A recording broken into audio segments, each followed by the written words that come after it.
I'm heading down to West Virginia to meet my brother. We're going to head to John Brown's property in Harpers Ferry and open up the records. And I've been given a couple signs to head there. I am definitely not a history buff. I don't know a lot about John Brown and the location, but I'm curious to hear what's shared and connect with the land and the spirits there.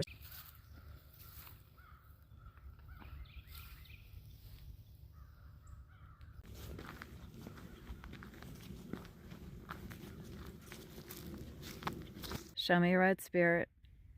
Thank you. Thank you. All right. Is there a woman here with us? Yes. Okay. Yeah, I felt the energy of a woman. And I'm happy to meet you too. She's excited. Wow. Okay. Thank you, Spirit. Wow. Are there more than one? There's several women here. Yes? Yes. A lot of women and gentlemen too. A lot of people here ready to communicate. All right. We're ready. I'm going to open up the Akashic Records and see who comes through. And yeah, they're excited for that. All right. Should I bring out crystals too to help with the energy? Show me red if I should bring it out. Okay. Thank you, Spirit. And I guess we'll just get started. I'm just going to open up the Akashic Records of this location and connect with it to see what comes through, because every place has, you know, stories and experiences. So today I've set the intention that I want to connect for our highest good with whatever wants to come through and wants to be shared at this time. I think all of these places are connected in some way, and we'll discover what that is at this time. It looks like Spirit wants to get started, so I will just you just go ahead and do that. So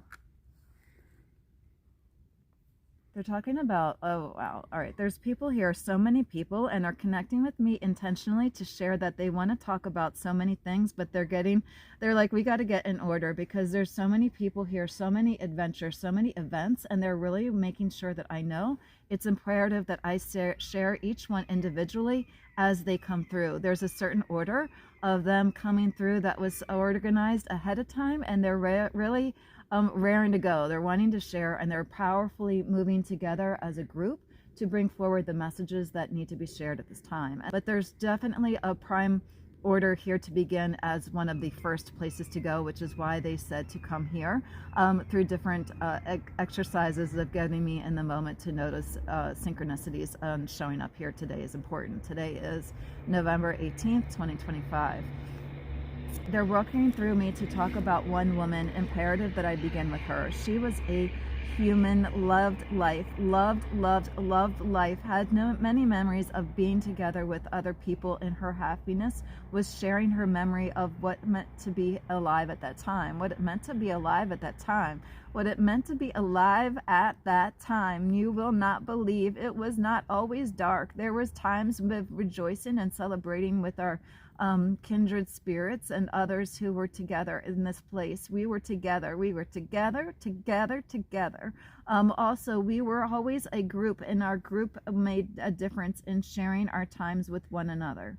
There's a lot of movement. This woman, I would describe her as a middle-aged woman at this time. She was really hard of hearing and had this ability to connect with people through her voice. Something about her sentence structure is very important to speak about, because she was somebody who spoke eloquently. Though she didn't have a lot of schooling, she was very well-spoken. She spoke her mind, she spoke her piece, and it was as if she just said things to tell others about what was going on. And she's here to give me guidance as she leads me through the energy in this place. She was a woman who had a lot of finding energy, and found herself to be aligned with this property for herself at this time, was very giving like a giving tree energy. She was somebody who gave and gave and gave. Giving energy was imperative to understand that was her. There's a lady too, another lady. She's more feminine in her energy. She was pretty happy dancing around. She feels like a younger energy at this time.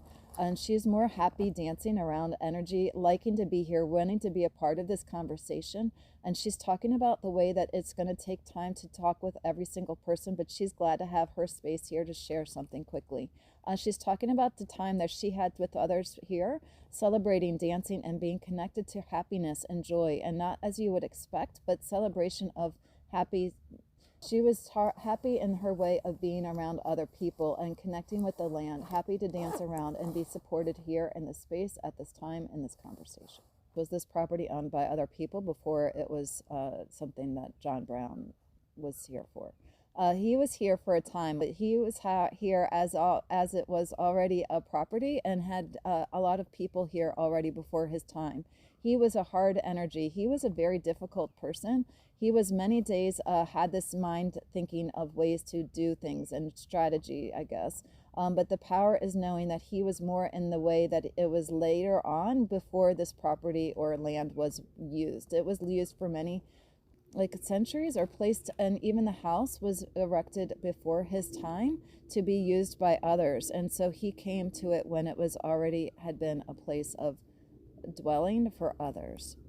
It was insisted upon us to see that he used this for his own intention while he was here, and later on it was then used for other people as well. He was a period of time, but not the whole time, and he was only here for a little chunk of our history. The woman that we are connecting with, two women, she was somebody who enjoyed this place, had a lot of days, happy days, dancing around and be connected to just singing or humming while she did work or had this time on this property alone time at some times. It was busy though. There were many people here doing their like orderly conduct, and she was somebody who was just assisting with that. Women had to talk with her about their lives. They would come and share things, but she was doing her business of getting things done and having that energy of connecting with happy dancing around. I don't know, I should keep saying happy dancing around.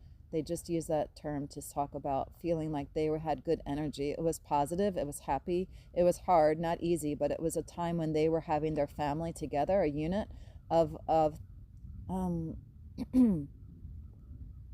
I don't know, like 3 or 4 of them or something in a small group, just made their day out of becoming part of the land and the work that they had to get done. And their time was here for the property mixed in with theirs was generous energy.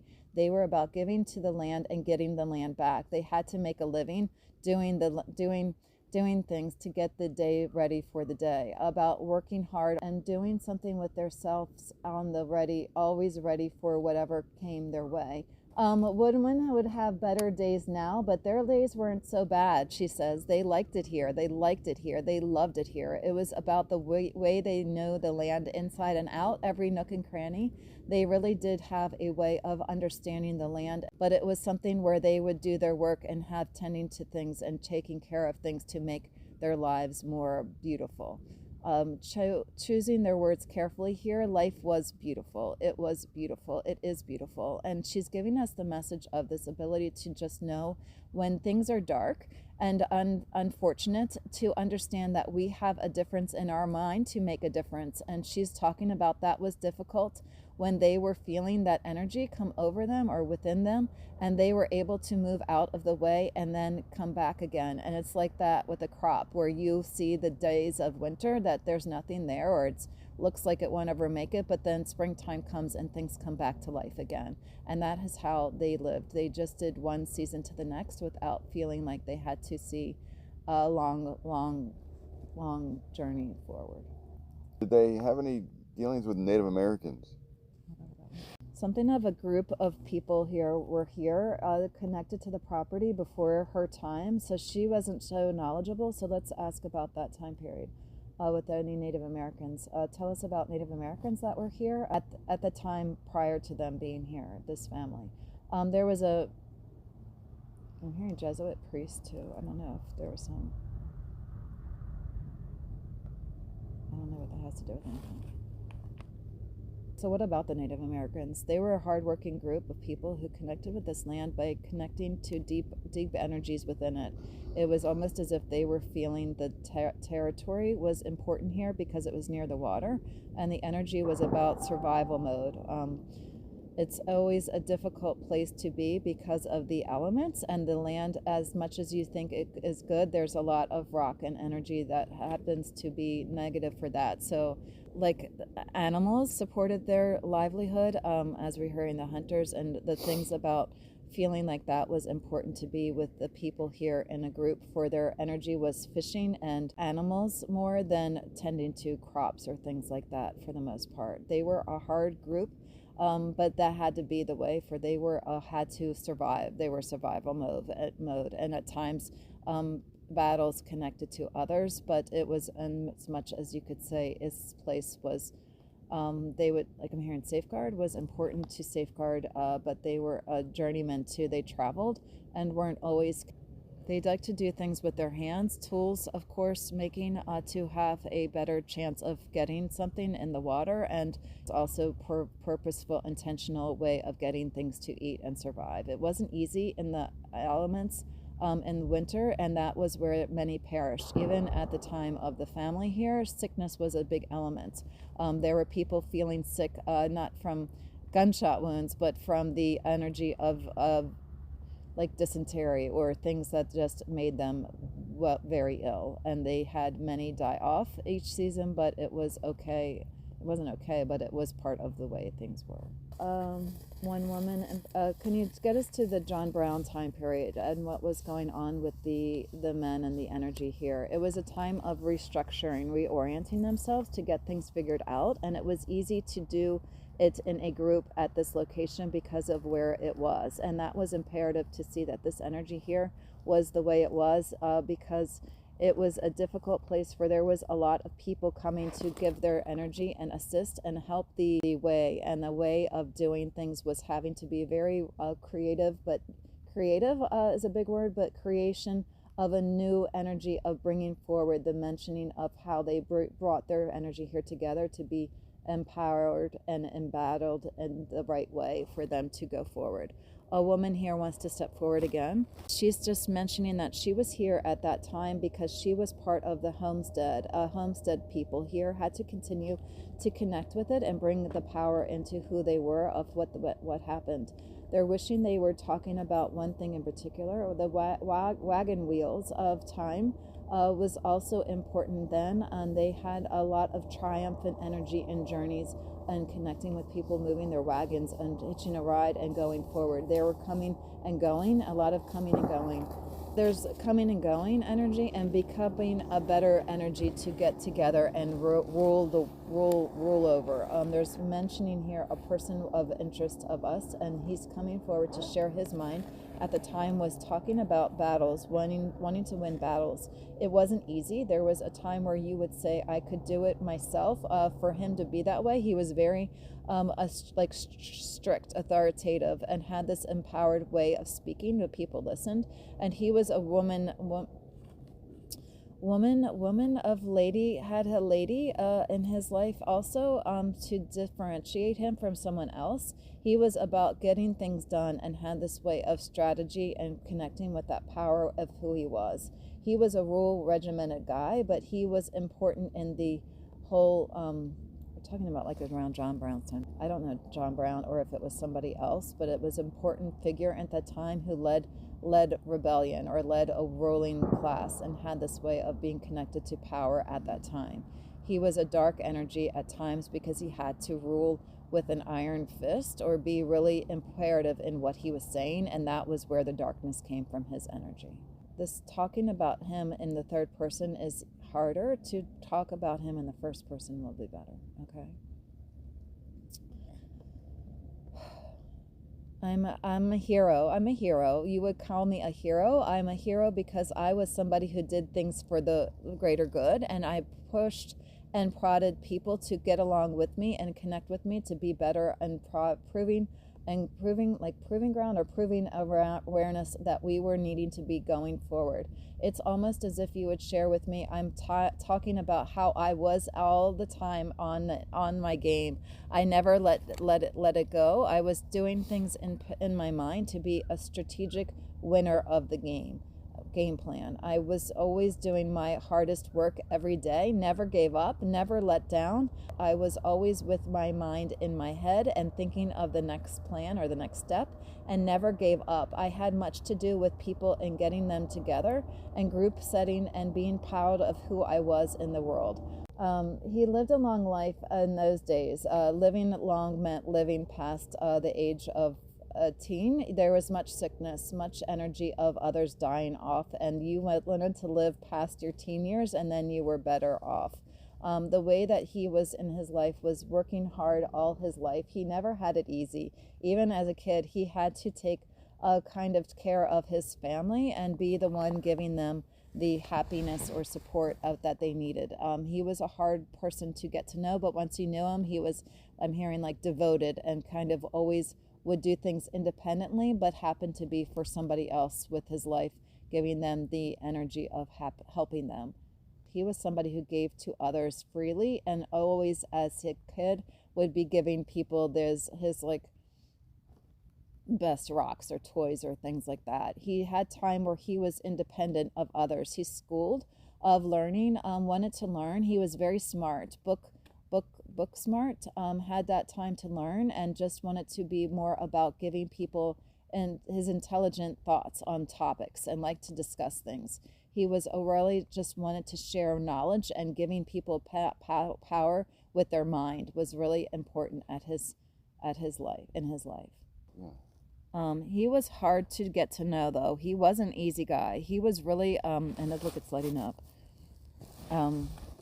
He was about the way of peeling off the layers. Like once you got to know him on the inside, he was really interesting. He had this way of understanding things other people couldn't get. Couldn't grasp it even, and that's why he was a leader, because he knew what to do when others were flailing about. He calls it, like they weren't knowing where to get order, what to do, and he was somebody who persevered, pushed forward, and really got together the things that they needed in order to provide and assist the movement forward. And that's going to be important in the moment when I get to know somebody else who's coming forward. This other guy with him, pals with each other.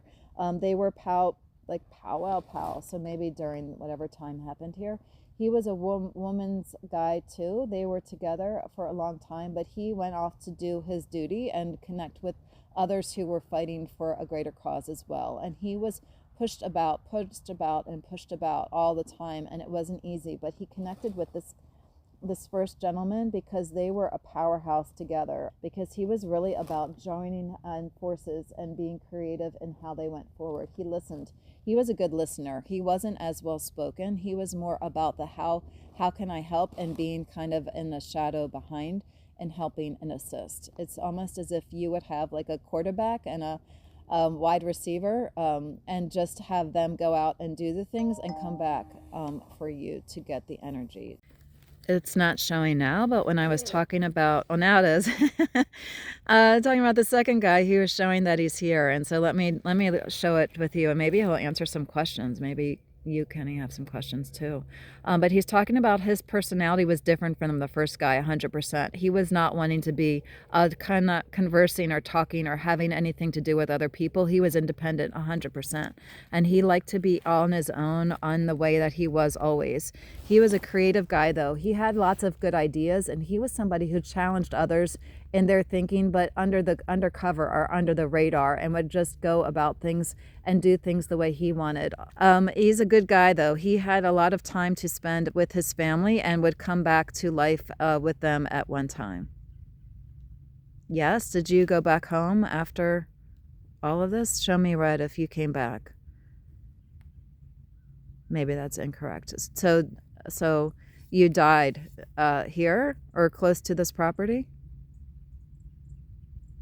Spirit, can you answer the questions that I'm asking? Show me red if you can answer the questions. Okay, not consistent, but let's see if I channel what will happen. Oh, I guess they want to get me back to talking and stop pausing to ask questions. Is that correct? Yes. All right, they got a sense of humor in a way. There's a third guy, but we'll get to him in a minute. The second guy wants to say some more things. He's talking about how he was about feeling powerful and who he was.